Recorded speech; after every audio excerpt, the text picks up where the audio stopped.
Hey everyone, welcome back to another Exo Heroes video. The long-awaited and mildly anticipated FC Xiakhan core reverse has finally arrived. But does it have what it takes to bring one of the laughingstocks of Exo Heroes into the spotlight? Well, we're here to figure that out. We'll be going over the changes, how they'll affect him and the meta, and whether or not he's worth pulling for. If you enjoyed this video, don't forget to drop a like at the end, and for more Exo Heroes and Genshin Impact content, feel free to subscribe as we have plenty of that on the way as well. So right off the bat, I want to say FC Xiakhan, and honestly even base Xiakhan, is in my opinion one of the better looking characters as far as their aesthetic. Here he keeps bits of his fancy base outfit, but the dragon scale motif on his arms and legs is really what makes this visual stand out.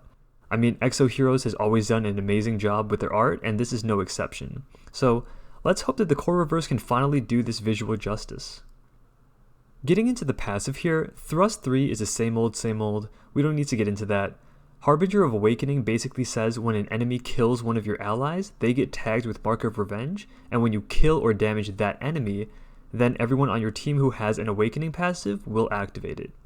For Xiakhan specifically, he gets Blue Dragon's Descent, which increases his own block by 360 while reducing crit by 180. He also gets 25 attack speed and damage immunity for 4 turns when he drops 2 or below 30% HP.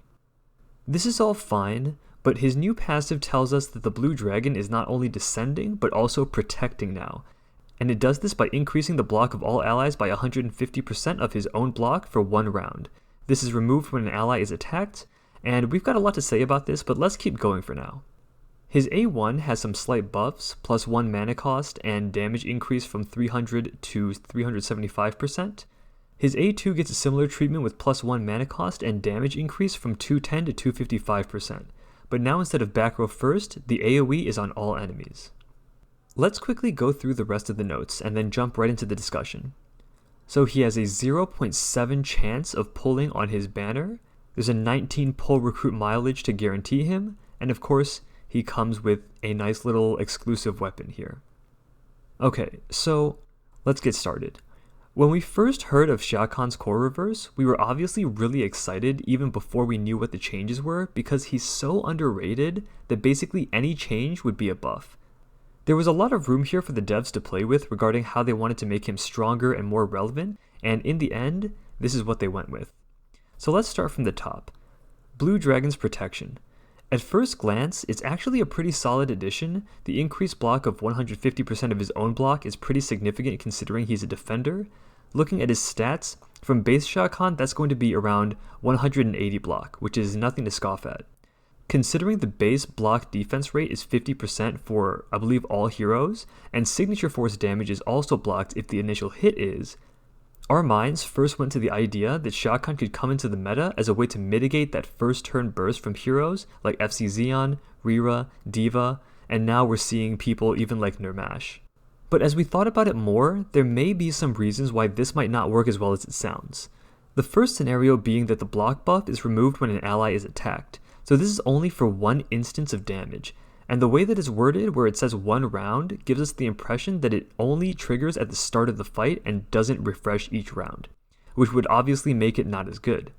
If this is the case, then anyone with fast, low-cost AoE, like for instance Dorka, would just make this passive completely useless, because her A1 doesn't do much damage to begin with, so the block isn't as impactful, and after she takes it off, it still leaves plenty of speedy options like Xion, Rachel, Diva, or even Adams to follow up with the real damage. The second potential issue is we're not 100% on whether or not this is the case, as we haven't been able to test it ourselves, but let's consider this for a moment. Blue Dragon's Protection grants increased block to allies, and that's a buff. So if you have FC Xiakhan, at the start of the fight you're buffing your whole team's block, and then the opponent has FC Jinai. So right at the start of the fight, she's going to speed buff her row and reduce your whole team's attack. So this new Xiakhan passive is really more of a buff to FC Jinai than it is for him. We're really hoping that the new passive doesn't function as a normal buff and maybe has some kind of special tag so FC Jinai can't mana absorb it, because Xiakhan really needs this core reverse to be a success unless he wants to wait for the next one down the road. Even in the event that the block buff can't be removed by FC Jinai, maybe like we mentioned before it acts as a mark or a special effect, FC Xiakhan still has to fight for that dominant defender position against Garf, Shufraken, and Tantalo. And when it comes to protecting the team, we feel like FC Tantalos still brings more to the table with Heart Strike, Overpower, and Sworn Friend. Especially considering Tantalos' utility keeps proccing throughout the fight every time there's a crit, whereas Xiakhan right now seems to only be once at the start. We do want to add that in case this is a typo and the block really is meant to proc every round, then he can be much more of a contender, but that would also open him up to be more of a liability versus Jinai teams, where she keeps mana absorbing every round. If we look at the parallel between Xiakhan and Tantalo, there's also the difference that Xiakhan is a little bit more RNG dependent, since he only increases block, which is ultimately an RNG mechanic.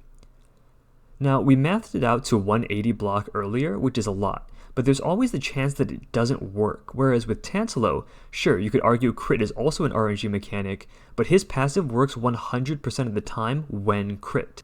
It could also end up being that 180 block is so high that it basically comes out to be guaranteed, but we're not sure what the calculation for it is, so for now, let's just say it's still chance-based.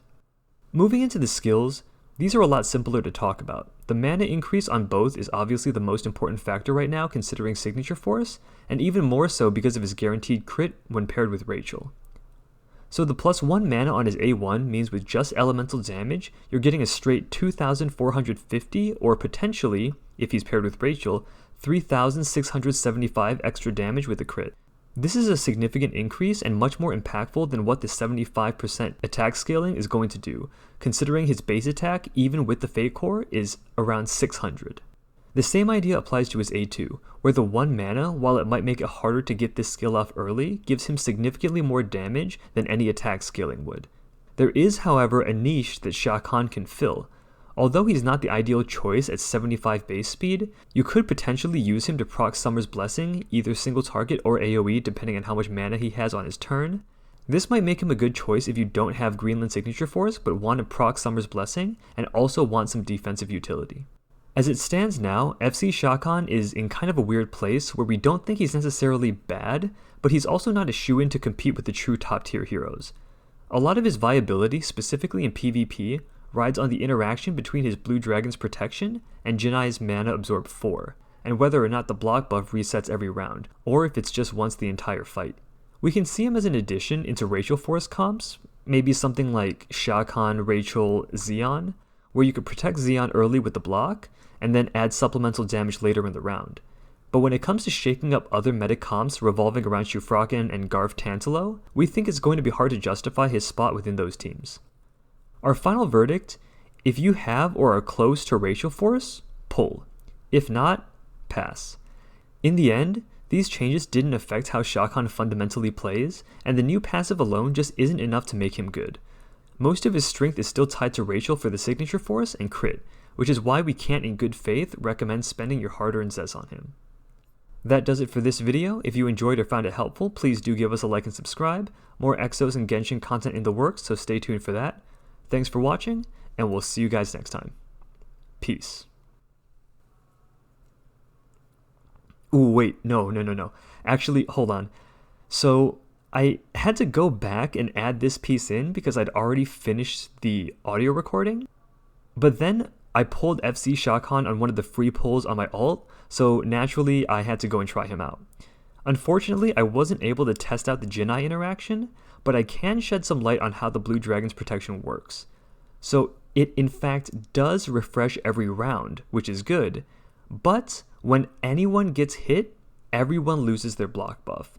So let's say the second round starts, Xiakhan gives everybody the buff again, but even if one ally gets hit with anything, a basic attack or a dot tick, then the buff drops for the whole team, even if no one else got hit. To me, this seems really weird and hopefully unintended. Right now, it functions as an anti-first turn AoE, which is nice, but while it has its uses, I don't see why they couldn't make the buff independent for everyone. So yeah, there it is. Some first-hand insight into how the block passive works. Thanks for watching, and we'll see you guys next time. Peace.